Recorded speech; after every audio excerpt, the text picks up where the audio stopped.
Hello everyone, my name is Jason Hawkridge and I am a London artist living and working in Waltham Forest. Welcome to my studio in Coppermill Lane at the Mill, where I'm very fortunate enough to have a studio. In my studio I have a nice selection of paints which I use for the varied disciplines that I work in. On my lower shelf I have my drawings and also the prints that I've been involved with over the last couple of years. This wall that we have here is where I normally make my larger canvases for interior designers, which covers geometric work and also abstract painterly work. Moving on to this area here is which holds the products for all my wall effects that I make. I'm very lucky over the last couple of years to set another venture in my work, and that is giving clients in restaurants, bars, private homes a kind of effect, a wall effect that's been quite, in fashion of late. I have a drawing group called Make Your Mark, which is really pushes towards enjoying the fact of drawing, not necessarily the end result, and it's about enjoying the journey. So on this journey, which will be in this next video, some short videos in this first session of drawing the hands, keeping it very simple and helping you learn how to draw the hands using this plotting and a grid-like structure, which I found in my early days of drawing to be really beneficial to help me take my drawing to the next stage. Drawing's fun, don't take it too seriously, but please maybe watch the video for the first time, and please, if you enjoy, subscribe and keep an eye on the end of the video, and I will show you a small offering of the work that I'm involved with professionally up and down the country. Thanks for watching, take care. Hi everyone, welcome to the first short video of this session on drawing the hand. In front of you here is some references that I've made in the past. 27 bones in each hand. We have the thumb, index finger, middle finger, ring finger and little finger. Sometimes these are referred to as digits. I find that always using reference before you go to draw anything is really important.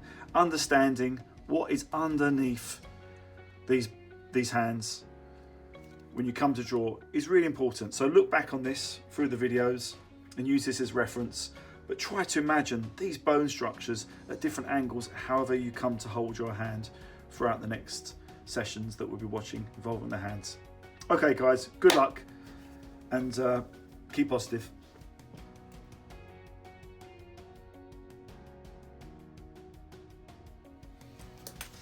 Okay guys, let's start.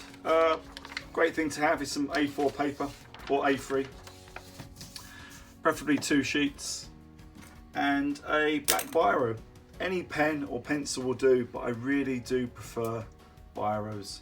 The reason being is they have a couple of very delicate touch, medium touch and a dark touch, and this delicate touch is the touch that you'll be needing to plot your lines using these edges, this vertical and this horizontal edges, which will be running these lines in.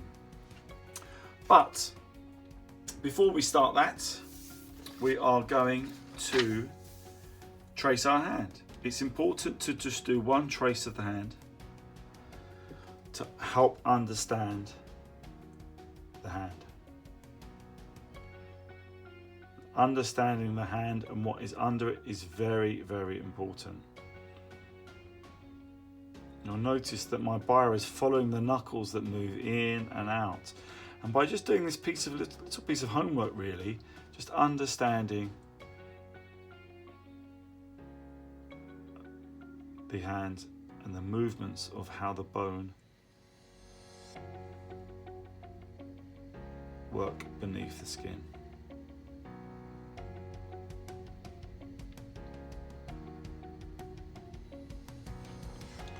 And just not quite draw on your hand, but just where the knuckle is, where the crease is, make a dot, and here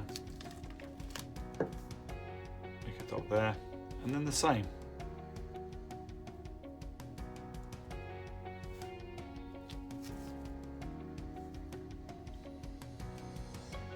Just make a little dot in the centre, more as centre as you can, as centre as you can here.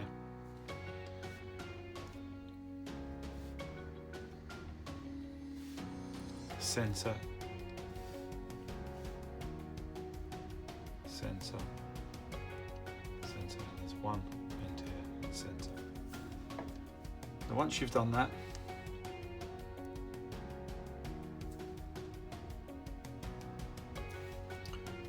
try to keep this in the middle, the dot in the middle. And this is where the bones of the fingers join. And that is why these are always slightly larger here. That's where the knuckles are.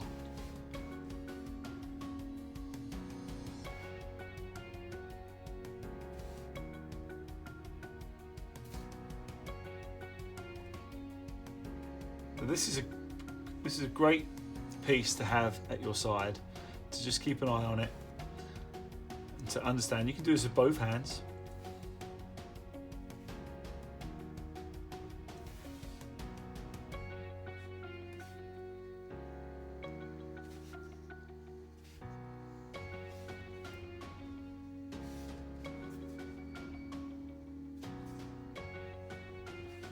Okay.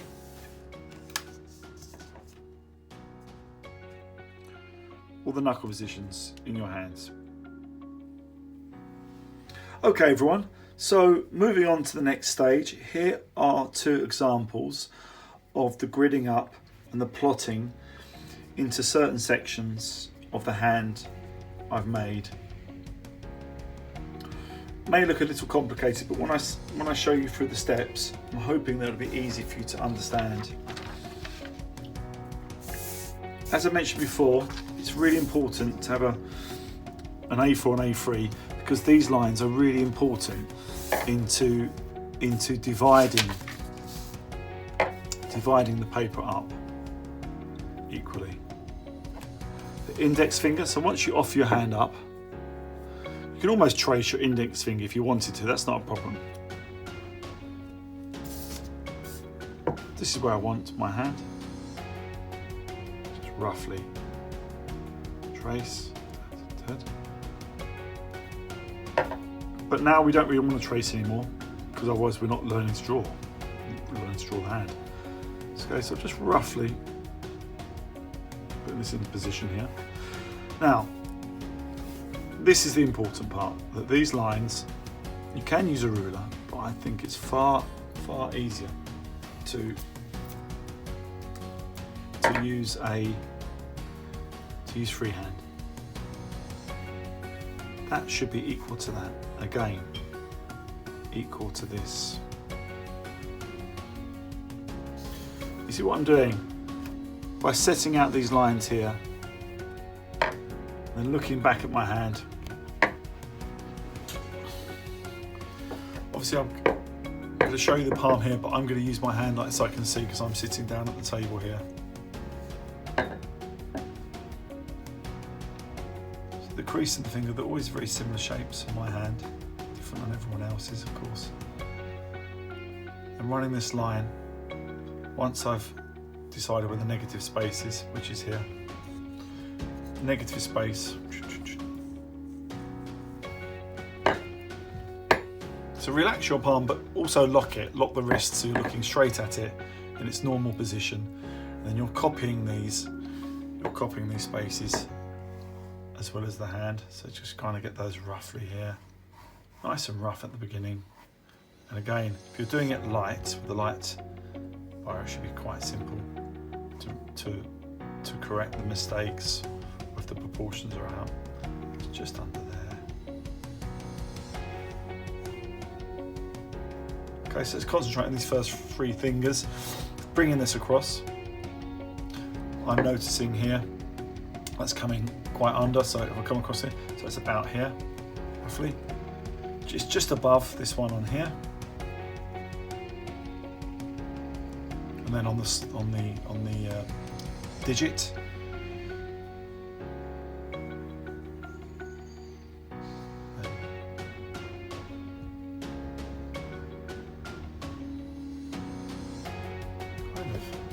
about here.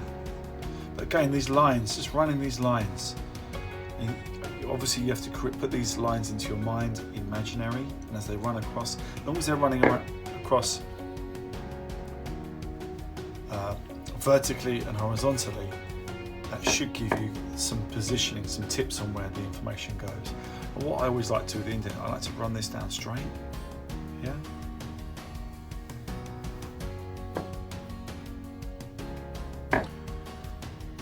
Another little tip, great tip is this information here. So then I marked off here, you see.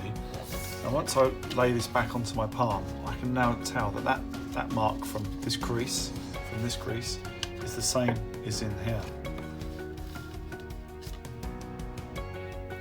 So that's a great indicator where this is. Yeah. Also, a piece of paper is very handy.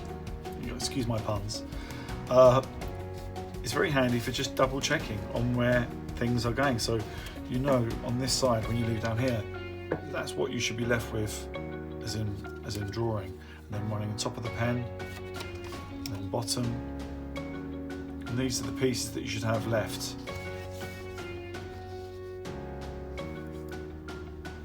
This side here. They're great tips.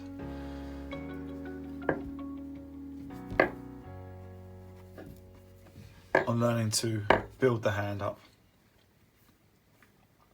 Okay, so I'm going to come out to I know that section there, the crease comes out to the top of the thumb. So I know that my top of the thumb is around here. Now, again, you can double check. I've got this kind of shape in here.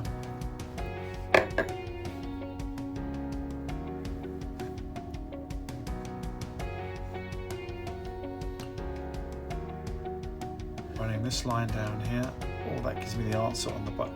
So running down the key here.